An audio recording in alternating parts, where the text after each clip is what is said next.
Sir आगे क्या Plurals रहेगी, एग्जिस्टेंस रहेगा, प्लूरल एग्जिस्ट करेगी या प्लूरल्स अब समाप्ति की ओर अग्रसर होगी? प्लूरल्स लाखों कार्यकर्ताओं के जेहन में है, तो अब प्लूरल्स एग्जिस्ट करेगी नहीं बल्कि प्लूरल्स एग्जिस्ट कर चुकी है। मुझे नहीं लगता कि कोई भी ऐसा बिहार का क्षेत्र होगा जहां के लोग प्लूरल्स को, पुष्पम प्रिया चौधरी को नहीं जान रहे हैं। मुझे नहीं लगता कि ऐसी स्थिति में जमानत की बहुत ज्यादा बात करनी चाहिए, क्योंकि मैडम प्रेसिडेंट ने इस चुनाव में आकर बता दिया कि लोकतंत्र किसी की रजिस्ट्री नहीं हो सकती है। कह रही है कि आज सुबह हो गई पर बिहार में सुबह नहीं हुई, तो क्या बिहार का जो सुबह है वो डायरेक्टली प्रोपोर्शनल है प्लूरल्स के साथ? क्योंकि मुझे लगता है कि अगर आप आज की स्थिति से भयावह नहीं है जी। अगर आज जो जिस तरह से, मैं कल की बात करूं तो कल मुझे किसी एक 18 साल के लड़के ने कहा कि सर आपको नहीं लगता कि बिहार में इधर से मर्डर बढ़ गए हैं? कल होके तो कोई उद्योगपति आएगा, कल होके मुकेश अंबानी आएंगे, टाटा आएंगे, कहेंगे कि मुझे बिहार का चीफ मिनिस्टर बना दो और मैं विकास का समुचित कायाकल्प कर दूंगा। कोई व्यक्ति आकर यह बोलता है मुझे मुख्यमंत्री बना दो और उसके बाद यह सवाल खड़े होते हैं तो उससे पहले कहां थे सारे लोग? वह भी बात कर सकते थे, पहली बात तो वहीं खत्म हो जाएगी। वो इसलिए बात नहीं कर पा रहे थे क्योंकि उनके पास कोई प्लानिंग और आइडिया ही नहीं था कि हम बदलें कैसे। मुख्यमंत्री बोलने के लिए तो कोई भी बोल सकते हैं, लेकिन आप उस मुख्यमंत्री बनने की जो आप बात करते हैं, ताकि आपके पास क्या प्लानिंग है, आप किस तरीके से बदलेंगे? 8 मार्च का दिन शायद आपको याद ना हो, है भी तो आपको याद होगा कि 8 मार्च के दिन बिहार के जितने दैनिक समाचार पत्र थे उसके पहले पृष्ठ पे एक नाम गूंजा था, प्लूरल्स। और तब से लेकर के बिहार में विधानसभा चुनाव बीतने तक लगातार ये नाम चर्चा में था। चर्चा के कई कारण थे। चर्चा का कारण शायद सबका शासन भी था, चर्चा का कारण शायद लॉकडाउन, 30 इयर्स ऑफ लॉकडाउन था, चर्चा का कारण इंडस्ट्री इन बिहार था। चर्चा का जो कारण था वो बहुत बेहतर था और इस दावों के नाम पर प्लूरल्स पार्टी ने बिहार में अपना अस्तित्व तलाशने की कोशिश की थी। प्लूरल्स का कहीं ना कहीं ये प्रयास था कि बिहार की राजनीति में अपना एक जगह बनाया जाए इन दावों के साथ। लेकिन जब मतगणना हुआ और जब उसका रिजल्ट आया तो कहीं ना कहीं काफी निराश हुई पुष्पम प्रिया चौधरी, प्लूरल्स और उनके बाकी कार्यकर्ता समर्थक। अभी हमारे साथ कन्हैया सर हैं, प्लूरल्स पार्टी के उप प्रवक्ता हैं। सर बहुत बहुत स्वागत है आपका पीपल वॉइस में। धन्यवाद सर, चुनाव का जो रिजल्ट था वो आपके अनुकूल नहीं था, क्या कहना चाहेंगे? मुझे लगता है कि अगर आप पूरे इस चुनाव की बात करें तो हमारे ऐसे कई कैंडिडेट्स हैं जिन्होंने तीसरा स्थान प्राप्त किया है। जैसे अगर चलिए हम मैडम से ही स्टार्ट करते हैं। बांकीपुर में मैडम ने तीसरा स्थान प्राप्त किया। दूसरा गया में हमारी अलका सिंह है, उनको तीसरा स्थान आया है। फिर आप अगर मुंगेर की तरफ बढ़ेंगे, उसमें शालिनी कुमारी है, उन्होंने भी तीसरा स्थान प्राप्त किया है। तो मुझे लगता है कि कहीं ना कहीं हमें जनता का जो भी मैंडेट है, हम लोग सब उनका स्वागत करते हैं और उनका अभिवादन करते हैं। उन्होंने मुझे जो भी उनको समझ में आया उन्होंने हमें उसके लिए वोट किया और मुझे लगता है कि अभी लड़ाई शुरू हुई है, अभी जंग जारी रहेगी और आने वाले वक्त में हम लोगों का दिल जरूर जीत पाएंगे। आप लोगों का आने वाले समय में दिल जीत पाएंगे, लेकिन सर एक तरफ आपका ध्यान आकृष्ट करना चाहेंगे। जब आपकी पार्टी चुनाव में जो अपने अनुकूल जब रिजल्ट नहीं हुआ, उसके बाद से जो कमेंट आया था लगातार पुष्पम प्रिया चौधरी जी का हम जिक्र करेंगे, तो बिहार के विकास को लेकर के उनका जो कहना था, एक बार मैं थोड़ा सा अपने दर्शकों को बता दूं। कह रही है कि आज सुबह हो गई पर बिहार में सुबह नहीं हुई, तो क्या बिहार का जो सुबह है वो डायरेक्टली प्रोपोर्शनल है प्लूरल्स के साथ? चलिए मैं आपका इस सवाल का मैं आपको आंसर दूं जी, क्योंकि मुझे लगता है कि अगर आप आज की स्थिति से भयावह नहीं है जी। अगर आज जो जिस तरह से, मैं कल की बात करूं तो कल मुझे किसी एक 18 साल के लड़के ने कहा कि सर आपको नहीं लगता कि बिहार में इधर से मर्डर बढ़ गए हैं? जी। तो मुझे लगता है कि आंखें मूंद लेने से अगर ऐसी बात की जाए कि बिहार में सब सही चल रहा है, तो मुझे लगता है कि आप ना सिर्फ खुद के साथ बेईमानी है, बल्कि वो ऐसे हजार और नेक्स्ट जनरेशन के लिए बेईमानी है जिनको एक हम सुंदर और विकसित बिहार नहीं दे पाएंगे। जी। तो अगर कोई बंदा या कोई व्यक्ति बिहार को बदलने आता है और वैसे लोगों की जीत हो जाती है जो पहले से भी जीतते आ रहे हैं और स्थिति वहीं की वहीं है, तो मुझे लगता है कि वास्तव में बिहार को अभी बदलना है और इसका मैं पूर्ण रूप से समर्थन करता हूं। सर आप कह रहे हैं कि कोई व्यक्ति आता है जो बिहार को बदलने की बात करता है। कल होके तो कोई उद्योगपति आएगा, कल होके मुकेश अंबानी आएंगे, टाटा आएंगे, कहेंगे कि मुझे बिहार का चीफ मिनिस्टर बना दो और मैं विकास का समुचित कायाकल्प कर दूंगा।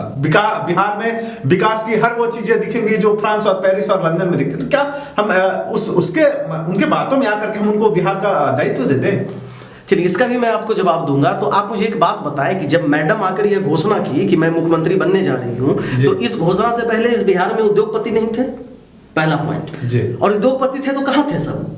और लोकतंत्र की खूबसूरती है कि मुझे अगर लगता है कि मुझे भी प्रधानमंत्री बनना चाहिए तो मुझे यह बोलने में आपत्ति नहीं है। मुझ में अगर लगता है कि मैं भी प्रधानमंत्री बनकर सेवा करूं, और इस देश का खूबसूरती है कि कोई भी आदमी उस पद तक और उस जगह तक पहुंच सकता है। तो पहली बात तो ये कि अगर कोई व्यक्ति आकर यह बोलता है मुझे मुख्यमंत्री बना दो, और उसके बाद यह सवाल खड़े होते हैं तो उससे पहले कहां थे सारे लोग? वह भी बात कर सकते थे, पहली बात तो वहीं खत्म हो जाएगी। वो इसलिए बात नहीं कर पा रहे थे क्योंकि उनके पास कोई प्लानिंग और आइडिया ही नहीं था कि हम बदलें कैसे। मुख्यमंत्री बोलने के लिए तो कोई भी बोल सकते हैं, लेकिन आप उस मुख्यमंत्री बनने की जो आप बात करते हैं, ताकि आपके पास क्या प्लानिंग है, आप किस तरीके से बदलेंगे? तो शायद मुझे लगता है कि नजर नहीं गया आपका। 3-4 महीने में उस बंद फैक्ट्रियों की बात कर दी गई कि आप यहां के हर उस युवा से पूछिए जो सही में रोजगार चाहता है, अगर उस बंद फैक्ट्रियों को रिवाइव कर दिया जाए, फिर से शुरुआत कर दी जाए, क्या रोजगार नहीं बढ़ेंगे? कई ऐसे टूरिस्ट प्लेस हैं, जिस टूरिस्ट प्लेस को फिर से अगर उसका जीर्णोद्धार कर दिया जाए तो मुझे लगता है कि हमें बहुत ज्यादा बाहर से रिसोर्सेज की जरूरत तो बाद में पड़ेगी। इनमें ही इतनी सारी चीजें छुपी हुई हैं कि हम सिर्फ इन्हें जिंदा कर दें तो हम बहुत कुछ पा सकते हैं। तो मुझे लगता है कि मैडम ने एक बहुत अच्छी बात कही थी, और मैं स्पेशली उससे प्रभावित था कि राजनीति कॉमन सेंस की चीज नहीं है कि कोई भी आइए और आके उससे कुछ कर दीजिए। राजनीति में स्पेशलाइज्ड लोग को आने की जरूरत है, जिनको पता होना चाहिए कि राजनीति को हम कैसे सुधारें। और उसका वो बेहतरीन दिन था 8 मार्च, इसको मैं पूर्ण रूप से समर्थन करता हूं। महिला दिवस था उस दिन, अंतर्राष्ट्रीय महिला दिवस था, और उस दिन यह घोषणा हुई। और वह घोषणा होने के बाद आप याद कीजिए, उस घोषणा होने के बाद इस लड़की ने उस ऐशो आराम की जिंदगी को छोड़कर इस गलियों में कैसे खाक छाने हैं और कैसे लोगों के दिलों पर राज किए हैं कि आज प्लूरल्स में लाखों कार्यकर्ता हैं। तो मुझे नहीं लगता कि प्लूरल्स को लोग चाह नहीं रहे हैं, नहीं तो उन लाखों कार्यकर्ताओं का अपमान होगा अगर हम ऐसी बात करें तो। प्लूरल्स को लोग चाह रहे थे, जो फैन फॉलोइंग थी वो व्यक्तिगत जो प्रोफाइल था उस पर दिखा, प्लूरल्स का जो ऑर्गेनाइजेशन का प्रोफाइल था उस पर भी दिखा। लेकिन सर क्या कमी रह गई कि आप उन चीजों को वोट बैंक में नहीं तब्दील कर पाए? मैं इस पर भी बोलना चाहूंगा कि लोकतंत्र में एक वोट के भी मायने होते हैं, और मैं आपको पहले ही इसका जिक्र कर चुका हूं कि मेरे कई कैंडिडेट्स तीसरे स्थान पर रहे थे, और ऐसे जगह तीसरे स्थान पर रहे थे जहां 20 से ज्यादा उम्मीदवार चुनाव लड़ रहे थे जी। तो कई जगह से बहुत लोगों को ऐसे वोट आए हैं, वोट परसेंटेज कह लें, और इतने वोट आए हैं कि आप उन्हें यह नहीं कह सकते कि बिल्कुल लोगों ने नहीं चाहा। अगर किसी को 5000 वोट आता है तो अपने आप में 5000 वोट का मतलब है कि 5000 लोग चाह रहे हैं, हमारे पास एक जबरदस्त विकल्प है जी। बाकी जीत हार तो लोकतंत्र की गरिमा को बचाए रखने का एक शानदार जरिया है। अगर आप बेहतर करेंगे तो जीतेंगे, और अगर अपनी बातों को आप लोगों तक पहुंचा पाएंगे तो आपकी जीत होगी। तो मुझे उम्मीद है आने वाले वक्त में हमारी बातें भी लोग समझेंगे, हमारी बातें भी लोग तक पहुंचेंगी। हमारा जो एक हम लोग जो चाहते हैं कि बिहार को एक अच्छे ढंग से बेहतरी प्रदान किया जाए, बेहतर राज्य बनाया जाए, लोग समझेंगे। तो मुझे नहीं लगता कि हम बहुत खराब प्रदर्शन में थे। मैं मुंगेर की बात करूं तो वहां से पहले टर्म में ऐसी बातें आई कि शालिनी कुमारी आगे चल रही हैं, और हो सकता है कि कई दूसरे जो और भी प्रत्याशी खड़े थे उनके लिए मुश्किल खड़े हो सकते हैं, क्योंकि अगर शालिनी जिस तरह से वोट ला रही है, और इस बार के आप चुनाव में देखेंगे बहुत क्लोज फाइट रहा है, हमारे लिए 5000 वोट लाना कोई बहुत बुरी बात नहीं थी। इसलिए मुझे लगता है कि जनता का स्वागत है और हम लोग तैयार हैं आगे की लड़ाई। सर आप कह रहे हैं कुछ जगहों पे आप लोग तीसरे जगह पे रहे, कुछ ऐसे भी सीट थे जहां पे जमानत जब्त हो गई प्लूरल्स के उम्मीदवारों की, उसके बारे में क्या सोचते हैं आप? और एक चीज और आपसे जानना चाहेंगे कि आप कह रहे हैं कि जनता ने जो हमें मैंडेट दिया, हम जो हमें अपना वोट किया उसको हम स्वीकार करते हैं, लेकिन आपकी पार्टी की जो प्रमुख हैं पुष्पम प्रिया चौधरी, वो तो कह रही है ईवीएम हैक हो गया था, हमारे साथ धोखाधड़ी हुआ, गड़बड़ी किया गया। तो 2 व्यक्ति पार्टी के जो प्रमुख में हैं और दोनों का 2 मत है।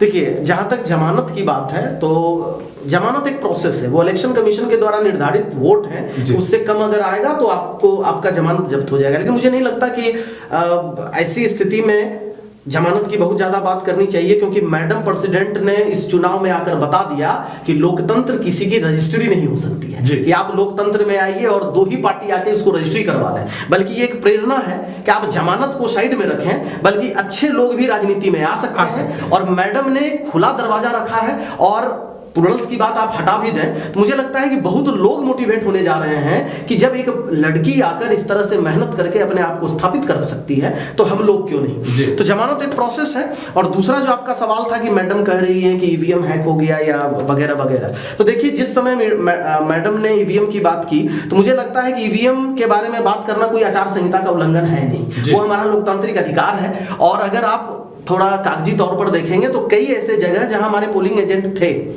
हमने पोलिंग एजेंट बिठाया हुआ था और वहां का जो चहल पहल था और लोग जो थे वो प्लुरल्स को वोट देने जा रहे थे, तो ऑब्वियस है कि अब किसी को भी लगेगा कि जब हमारे पास वोट देने के लिए लोग जा रहे हैं तो आखिर वहां से हमें अगर 0 वोट आ रहे हैं तो उसका कारण क्या है। तो इसलिए मैडम ने ऐसी बातें कही। सर आगे क्या प्लुरल्स रहेगी, एग्जिस्टेंस रहेगा, प्लुरल एग्जिस्ट करेगी या प्लुरल्स अब समाप्ति की ओर अग्रसर होगी? प्लुरल्स लाखों कार्यकर्ताओं के जेहन में है, तो अब प्लुरल्स एग्जिस्ट करेगी नहीं बल्कि प्लुरल्स एग्जिस्ट कर चुकी है। मुझे नहीं लगता कि कोई भी ऐसा बिहार का क्षेत्र होगा जहां की लोग प्लुरल्स को, पुष्पम प्रिया चौधरी को नहीं जान रहे हैं। तो अगर हम यह बात करेंगे कि आगे एग्जिस्ट करेगी तो हमारे उन कार्यकर्ताओं और उन वॉलंटियर्स का अपमान होगा जो आज तक हमारे साथ जी जान से खड़े हैं। प्लुरल्स एग्जिस्ट कर चुकी हैं और हमारे कई प्लुरल्स बिहार के कई कोने में तैयार हैं, आगे की रणनीति बन रही है और उसके साथ वो मिलकर काम करेंगे। सर हम ये मान के चलें कि आने वाले समय में प्लुरल्स पार्टी जो बिहार में जो कमियां हैं उसको लेकर के सड़क पर रहेगी, प्रदर्शन करेगी? देखिए प्लुरल्स ने जिस तरह से, या केवल मतलब वही सोशल मीडिया या फेसबुक और व्हाट्सएप इन चीजों के माध्यम से फिर वही सारी नहीं, मैं इससे थोड़ा सहमत नहीं हूं, क्योंकि मुझे लगता है और मैं तो आपके चैनल से बताना भी चाहता हूं कि मुझे एक आदमी आप बता दीजिए कि अगर पिछले 5 महीने में मैडम प्रेसिडेंट जितना जमीन पर रही और जितने गांव विजिट की, एक व्यक्ति का नाम बताइए पूरे बिहार में से, एक पार्टी का नाम बता दीजिए जिसने, लोग बोलते हैं कि फेसबुक पर बातें हैं, मुझे लगता है कि लोगों को समझ में नहीं आता, वो आंकड़ों से बात करें और फैक्ट से बात करें। मैं तो ओपन होके पूछ रहा हूं कि मुझे आप एक नेता का नाम बता दीजिए जो पिछले 5 महीने में मैडम ने जिन जगहों पर घूमा और जितने सारे जगहों पर मैडम घूम कर जिस बंद पड़े फैक्ट्री की बात की या जो भी बिहार का फ्यूचर भविष्य हो सकता था उसके बारे में बात की, एक नेता का नाम बता दिया जाए जहां की कोई भी गया होगा। मैडम का 50% भी अगर जगह कोई घूम लिया होगा तो मैं अपनी बात वापस ले लूंगा। मैं आपको बताऊंगा जैसे अगर बिहार के परिदृश्य की जब बात होती है, हालिया दिनों में जो चीजें सर्कमस्टांसेस सामने आई थी, चाहे वो बाढ़ हो, कोरोना की महामारी हो या फिर चमकी बुखार हो, पटना जब डूब रहा था, इन सारी चीजों में अगर हम देखेंगे तो ये कहीं संदेह नहीं है। हालांकि उनका भी प्रदर्शन अपेक्षित नहीं रहा था, लेकिन जन अधिकार पार्टी इन क्षेत्रों में फील्ड में थी, उन्होंने लोगों का मदद किया। तो ये हम नहीं कह सकते कि बिहार में ऐसा कोई नहीं था जो इन जगहों का खाक छाना हो या मतलब लोगों के लिए काम। नहीं, आप समझे नहीं, मैंने कहा कि मैडम जितनी जगहों पर विजिट की, मैडम ने 38 डिस्ट्रिक्ट्स में लगभग हर जगह पर गई वो और बंद पड़ी फैक्ट्रियों की बात की। मैंने कहा कि आप ये मुझे बता दें कि कोई उनके जैसा या जितनी बार और जितने जगह वो गई है इन 5 महीनों में, उतने जगह कोई अगर उससे ज्यादा, जैसे मैडम ने 100 जगह विजिट किया, तो आप मुझे बता दें आंकड़ों से कि 101 जगह फलाने आदमी ने गया, मैं बैक हो जाऊंगा। आंकड़े हैं कि मैडम संख्या में जितनी जगह घूमी है, बिहार का कोई व्यक्ति जमीन पर नहीं था। और मजेदार बात क्या है कि अभी तो मैं देख रहा था, हालांकि हर बात का जवाब देना जरूरी नहीं है, कि फेसबुक पर बैठकर कुछ लोग बोलते हैं, वो फेसबुक पर बैठे हुए हैं, फेसबुक पर बातें कर रहे हैं और वो हमें कह रहे हैं कि फेसबुक क्या नेता है। तो कम से कम पेपर वाले लोग यह बात करें तो अच्छा लगता है। अब फेसबुक पर बैठकर कोई मुझे यह बताए कि आप फेसबुक क्या नेता है, तो वो अपना ही बेइज्जती कर रहे हैं। जी सर, आगे की रणनीति क्या है प्लुरल्स की? देखिए, मुझे हम लोग गौरवान्वित हैं और खासकर मुझे लगता है कि प्लुरल्स ने, मैं थोड़ा सा इस पर वक्त लूंगा, जैसे हमारे जब देश हमारा आजाद हुआ, और आपको जानकर आश्चर्य होगा कि उस समय लोगों के अंदर एक ही जज्बा था, नो जाति नो धर्म, सिर्फ देश का निर्माण, हम कैसे उन्नति के रास्ते पर अपने देश और राज्य को ला सकते हैं। लेकिन दुर्भाग्यवश कहिए कि धीरे धीरे ऐसा हुआ कि अपराधीकरण राजनीति में हो गया, कुछ ऐसे लोग आ गए जो उन्होंने बंटवारा कर लिया जाति का, धर्म का।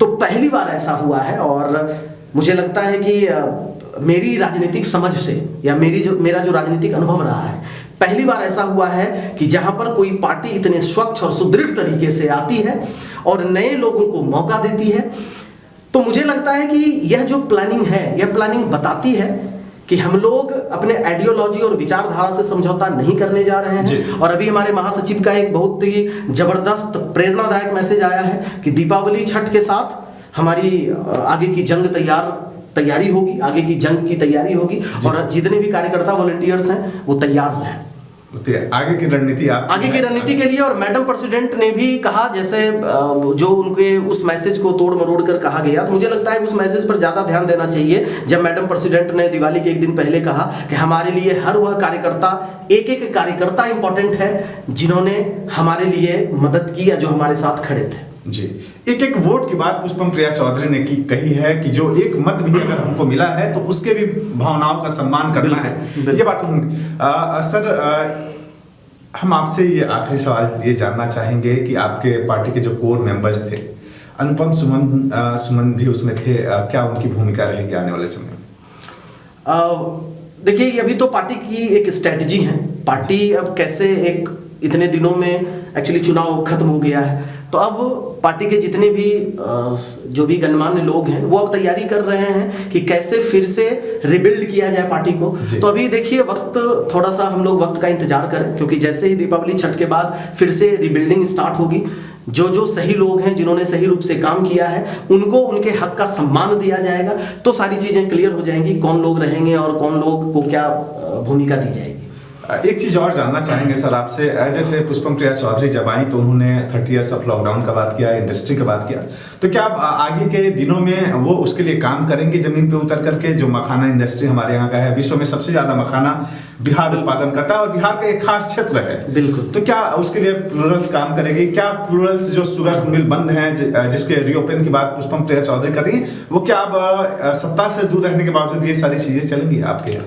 बिल्कुल 100%। मुझे लगता है कि इंग्लिश में एक कहावत है कि जो coming event cast their shadows before, इसका मतलब होता है कि होनहार वीरवान के होत चिकने पात।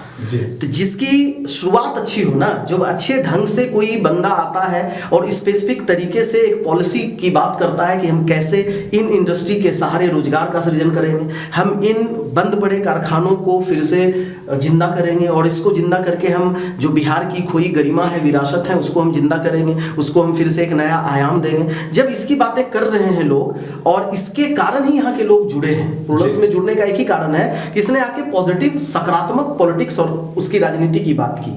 तो अब हम लोग पूरी तरह से आश्वस्त हैं, तैयार हैं कि आने वाले वक्त में कि जो बातें की गई हैं वो बातें कंटिन्यू रहे, और भी कुछ अगर बेहतर उससे हो सकता है, उसके लिए पार्टी प्रतिबद्ध है, उसके लिए जरूर कायम रहेगी। पुष्पम प्रिया चौधरी लंदन तो नहीं चली जाएंगी?